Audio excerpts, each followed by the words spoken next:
ओम शांति। आज 5/2/22 के बाप दादा के महावाक्य हैं। मीठे बच्चे समझदार बन अपना पोता मेल देखो, कोई कर्मेंद्रिय धोखा तो नहीं देती हैं। सारे दिन में कोई भूल हो तो अपने आप को सजा दो।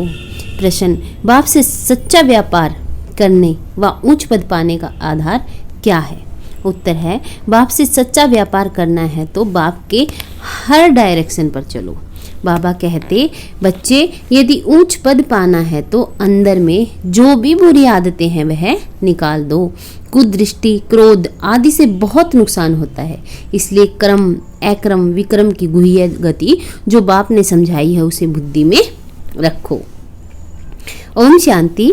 बच्चे आत्माभिमानी होकर बैठे हो, हर एक बात अपने आप से पूछनी होती है। बाबा युक्ति बताते हैं कि अपने आप से पूछो कि हम आत्म अभिमानी होकर बैठे हैं। अपने आप से पूछना है, क्या हम आत्म अभिमानी होकर बैठे हैं? बाप को याद कर रहे हैं। तुम्हारी यह सेना है, उस सेना में सिर्फ जवान होते हैं। तुम्हारी इस सेना में बूढ़े, जवान, बच्चे आदि सब हैं। 80-90 वर्ष के भी बूढ़े हैं। यह सेना है माया पर जीत पाने के लिए। हर एक को माया पर जीत पाकर बाप से बेहद का वर्षा लेना है। माया बड़ी जबरदस्त है, बड़ी प्रबल है, बहुत तूफान लाती है। हर एक कर्मेंद्रिय धोखा देती हैं। सबसे जास्ती धोखा देने वाली कौन सी कर्मेंद्रिय है? आंखें सबसे जास्ती धोखा देती हैं। बच्चों को समझाया जाता है, भले स्त्री पुरुष हो तो भी बुद्धि से समझो हम बीके हैं, नहीं तो आंखें बहुत धोखा देंगी। यह भी चार्ट में लिखना चाहिए, सारे दिन में हमको कौन सी कर्मेंद्रियों धोखा दिया है। आंखें नंबर 1 धोखा देने वाली हैं। आंखें नुकसान बहुत करती हैं। सूरदास का मिसाल देखा, मुझे आंखें धोखा देती हैं तो आंखें निकाल दी। भले बच्चे सर्विस बहुत अच्छी करते हैं, परंतु माया भी कम नहीं है। आंखें बहुत धोखा देती हैं और एकदम पद भ्रष्ट कर देती हैं। समझो, सियाने बच्चे जो होंगे वह सारा दिन नोट करेंगे, हमने कोई भूल तो नहीं की। भक्ति मार्ग में भी अपने को चमाट मारते हैं कि याद रहे फिर यह काम कभी नहीं करेंगे। वैसे ही इसमें भी जांच रखो। अगर आंखें कहाँ धोखा दें तो अपने को सजा दो। किनारा कर चला जाना चाहिए, खड़ा होकर देखना नहीं चाहिए। सन्यासी लोग बहुत करके आंखें बंद कर बैठते हैं, स्त्री को देखते ही नहीं है। वहाँ पुरुषों को आगे, स्त्रियों को पिछाड़ी में बिठाते हैं। यहाँ भी तुम बच्चों को मेहनत करनी है। विश्व का राज्य पाना कोई मासी का घर नहीं है। अभी तुम बच्चे हो संगम युग पर। बाबा कहते हैं, संगम के साथ साथ पुरुषोत्तम अक्षर जरूर लिखो। पुरुषोत्तम संगम युग, जो किसको भी समझाने में सहज हो। पुरुषोत्तम संगम युग, जबकि तुम मनुष्य से देवता बनते हो। गायन है ना, मनुष्य से देवता किए। कौन से मनुष्य? कलियुगी। देवताएं तो रहते हैं सतयुग में, तो कलियुगी मनुष्यों को देवता, नरकवासियों को स्वर्गवासी बनाने के लिए ही बाप आते हैं। यह भी अभी तुम जानते हो। मनुष्य तो घोर अंधियारे में पड़े हैं। बहुत हैं जो कभी स्वर्ग को देख भी नहीं सकेंगे। बाप कहते हैं, तुम्हारा यह धर्म सुख देने वाला है। भल गाते भी हैं हेवनली गॉडफादर, परंतु उसने हेवन की स्थापना किया यह नहीं जानते। और धर्म वाले भी कहते हेवनली गॉडफादर, परंतु उन्हों को यह मालूम नहीं कि हेवन में हमारा पार्ट नहीं है। क्रिश्चियन लोग खुद कहते हैं पैराडाइज था। इन देवी देवताओं को गॉड गॉडेस भी कहते हैं, परंतु यह नहीं समझते तो जरूर गॉड ने उन्हों को गॉड गॉडेस बनाया होगा। तुमको बाप अब ऐसा बना रहे हैं तो तुमको मेहनत भी करनी चाहिए। अपने से रोज पूछो, मुझे कौन सी कर्मेंद्रिय धोखा देती है? जबान भी कम नहीं है। अच्छी चीज देखेंगे तो दिल होगी यह खाऊं। आगे तुम बच्चों की कचहरी होती थी, भूल बताते थे। शिव बाबा के यज्ञ से कोई चीज चोरी करना बड़ा खराब है, परंतु माया नाक से बहुतों को पकड़ती है। तो बाप कहते हैं, बच्चे बुरी आदतें जो है वह निकालनी चाहिए, नहीं तो उच्च पद पा नहीं सकोगे। भल स्वर्ग में जाएंगे, परंतु कहाँ राजा कहाँ प्रजा। प्रजा में भी गरीब साहूकार होते हैं। तो कर्मेंद्रियों की बहुत संभाल रखनी चाहिए, पोता मेल रखना चाहिए। यह भी व्यापार है ना, कोई बिरला ही यह व्यापार करे। बात समझाते हैं बच्चे, बाप समझाते हैं बच्चे, अगर मेरे से व्यापार करना है, उच्च पद पाना है तो डायरेक्शन पर चलो। माया तुमको भुलाएगी जरूर, अगर बाप की मत पर नहीं चलेंगे तो पिछाड़ी में सब साक्षात्कार होंगे, फिर तुम बहुत पछताएंगे। अभी तो सब कहते हैं हम नर से नारायण बनेंगे, परंतु अपने आप से पूछते रहो, बाबा के डायरेक्शन को अमल में लाओ तो बहुत उन्नति होगी। सारे दिन का पोता मिल निकालो। आंखों ने कहाँ धोखा तो नहीं दिया। मंजिल बहुत ऊंची है, इसलिए 8 रतन ही पास विदोनर निकलते हैं। भले 9 रतन भी होते हैं, उसमें नंबरवार तो है बाबा, बाकी 8 रतन है। जब कोई ग्रहचारी बैठती है तो 8 रतन की अंगूठी पहनते हैं, तो पास विद ऑनर 8 ही निकलते हैं, बाकी को कुछ न कुछ दाग लगते हैं। इसमें बड़ी मेहनत है। रावण राज्य है ना, सतयुग में यह बातें ही नहीं होती, क्योंकि रावण राज्य है नहीं। उच्च पद देने लिए भगवान तुमको पढ़ाते हैं। विचार करो, गुरु भी करते हैं ना, यह तो सदगुरु है। उन्होंने तो सर्वव्यापी कह बाप से बेमुख कर दिया है। तुम समझा सकते हो, बाप कहते मामे कम याद करो, मैं पतित पावन हूँ। फिर तुम कहते हो ठीक कर भीतर में है। अब बाप कहते हैं तुम सब आसुरी मत पर मेरी गलानी अपकार करते आए हो। बाबा कह रहे हैं ठीक कर भीतर में कहकर मेरी गलानी करते आए हो। अब हमको सब पर उपकार करना है। तुम बच्चों में कुदृष्टि, क्रोध आदि कुछ नहीं होना चाहिए, अपना ही नुकसान करते हैं। कुदृष्टि होती है तो उनका भी वाइब्रेशन आता है, दूसरे को भी कशिश होती है। बाबा घड़ी घड़ी बच्चों को ध्यान खिंचवाते हैं। बच्चे अपने को देखो कि कोई भी कर्मेंद्रियों के वश हो, विक्रम तो नहीं बनाया। यह है विक्रम सावंत। पहले था विक्रमाजीत संवंत, फिर जब विक्रम करना शुरू करते हैं तो विक्रम संवत होता है। अब बाप बच्चों को कर्म, अक्रम, विक्रम की गति भी समझाते हैं। कर्म तो करना ही होता है, जब शरीर लिया है तो कर्म तो कुछ ना कुछ तो करेंगे। सतयुग में तुम्हारा कर्म अकर्म बनता है। यह सब बातें तुम अभी जानते हो, दूसरे तो बिल्कुल घोर अंधियारे में है। तुमको अभी ज्ञान का तीसरा नेत्र मिलता है। त्रिनेत्री, त्रिकालदर्शी बनाने वाला एक ही बाप है। इस ड्रामा के राज को कोई बिल्कुल ही नहीं जानते। तुम मूल वतन, सूक्ष्म वतन, स्थूल वतन सबको जानते हो। आधा समय के बाद फिर दूसरे धर्म आते हैं जो वृद्धि को पाते हैं। उनको गुरु नहीं कहेंगे, गुरु तो एक के सिवाय कोई है नहीं, अर्थात सदगति कराने वाला एक ही है। अब सबकी सदगति होनी है, उनको धर्म स्थापक कहा जाता है, न कि गुरु।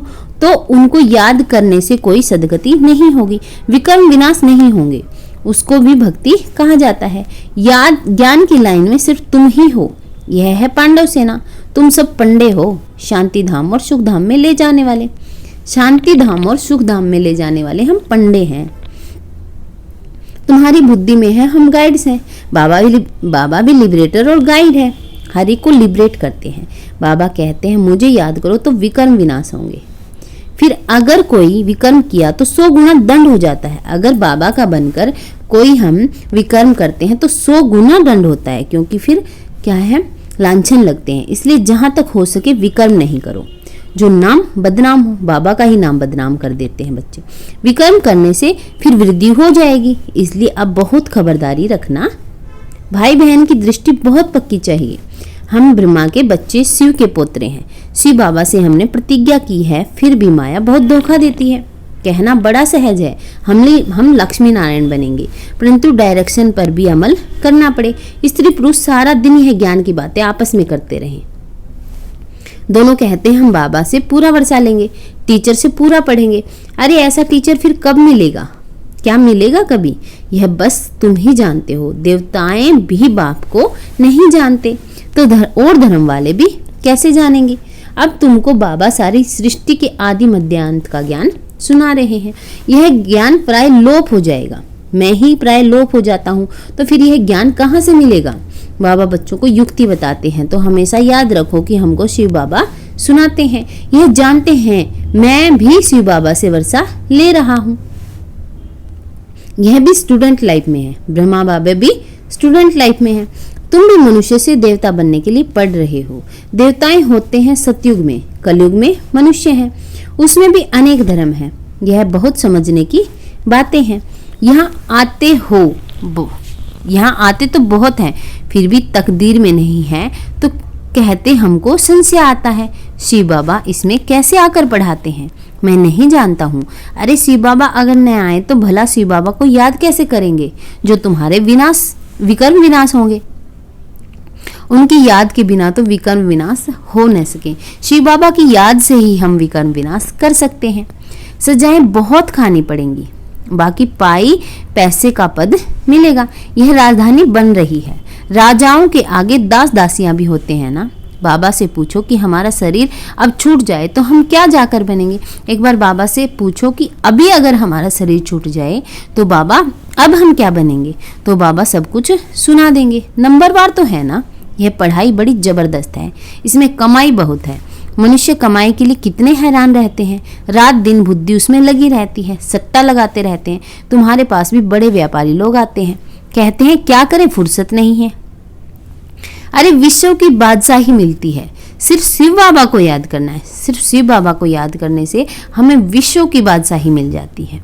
अपने इष्ट देव को भी याद तो करते हो ना। कोई देवता को याद करने से विकर्म विनाश नहीं होंगे, इसलिए बाबा बार बार समझाते रहते हैं ताकि कोई ऐसे न कहे कि हमको कोई ने समझाया नहीं। तुम बच्चों को हर एक को पैगाम देना है। एरोप्लेन से पर्चा गिराना भी बहुत अच्छा है। कोई ऐसा न रह जाए जो कहे कि हमको मालूम ही नहीं पड़ा कि बाबा आया है। कोई ऐसा न रह जाए, बाबा का हमेशा यही मकसद रहता है कि कोई एक आत्मा भी ऐसी ना रह जाए जिसे ये ना मालूम पड़े कि बाबा आया है, इसलिए यह सब करना पड़ता है। ब्रह्मा है शिव का पहला बच्चा, प्रजापिता ब्रह्मा वह भी बाप ठहराना। ब्रह्मा द्वारा शिव बाबा स्वर्ग की स्थापना करते हैं। बाबा कहते हैं मैं इन द्वारा आदि सनातन धर्म की स्थापना कर रहा हूँ। हवनहार विनाश के बाद विश्व में सुख शांति पवित्रता होगी। कल्प कल्प ऐसे स्वर्ग की स्थापना होती है। सदैव बाबा बाबा कहते रहो, सदैव बाबा बाबा कहते रहो। बाबा कहने से ही आंखों से प्रेम के आंसू आ जाएं। इतना प्यार करें बाबा से कि बाबा ना शब्द कहते ही प्रेम के आंसू हमारी आंखों में आ जाने चाहिए। बाबा आपसे कब मिलेंगे, परंतु जो सम्मुख बैठे हैं वह मानते नहीं और नहीं देखने वाले तड़फते हैं। वंडर है, लिखते हैं बंधन से छुड़ाओ। कोई कोई तो बाबा के बनकर फिर माया के बन जाते हैं। पहले बाबा के बन जाते हैं लेकिन फिर माया उन्हें घेर लेती है। फिर पिछाड़ी में याद आएगा, मरने समय सबको कहते हैं राम राम कहो, फिर अंत में कशिश होगी। समझेंगे बाबा की याद से हम विकर्म तो विनाश करें। बाबा कहते मीठे मीठे बच्चे अपना कल्याण करो, बाप की श्रीमत पर चलो, सबको संदेश देते रहो। एरोप्लेन से कोई कोई को पर्चा मिला तो वह जग गए। हिस्ट्री सुनाना, सारे विश्व में खास भारत में सुख शांति तो स्थापन होनी ही है। अच्छा, मीठे मीठे सिकील दे बच्चों प्रति बाप दादा का याद प्यार और गुड मॉर्निंग। रूहानी बाप की रूहानी बच्चों को नमस्ते। हम रूहानी बच्चों की रूहानी बाप दादा को नमस्ते, याद प्यार, गुड मॉर्निंग बाबा, शुक्रिया बाबा, शुक्रिया। धारणा के लिए मुख्य सार, भाई बहन व भाई भाई की दृष्टि पक्की करनी है। बहुत खबरदार रहना है, ऐसा कोई कर्म न हो जो बाप का नाम बदनाम हो। बाप में कभी भी संशय नहीं लाना है। प्रेम से बाप को याद करना है। रात दिन पढ़ाई पर ध्यान देकर कमाई जमा करनी है। वरदान है सदा विजय की स्मृति से हर्षित रहने और सर्व को खुशी दिलाने वाले आकर्षण मूर्त भव। आकर्षण मूर्त भव, हम कल्प कल्प की विजयी आत्मा हैं।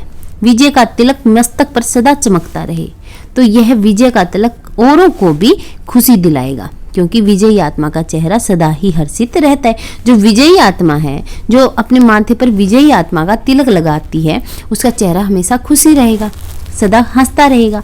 हर्षित चेहरे को देखकर खुशी के पीछे स्वतः ही सब आकर्षित होते हैं। खुशी चेहरे के पीछे, जिस चेहरे पे मुस्कान हो उसके पीछे सब लोग आकर्षित होते हैं। जब अंत में किसी के पास सुनने का समय नहीं होगा तब आपका आकर्षण मूर्त हर्षित चेहरा ही अनेक आत्माओं की सेवा करेगा। स्लोगन, अव्यक्त स्थिति की लाइट चारों ओर फैलाना ही लाइट हाउस बनना है। अव्यक्त स्थिति की लाइट यानी कि फरिश्ता रूप में रहकर लाइट चारों ओर फैलाना ही लाइट हाउस बनना है। ओम शांति। Thank you.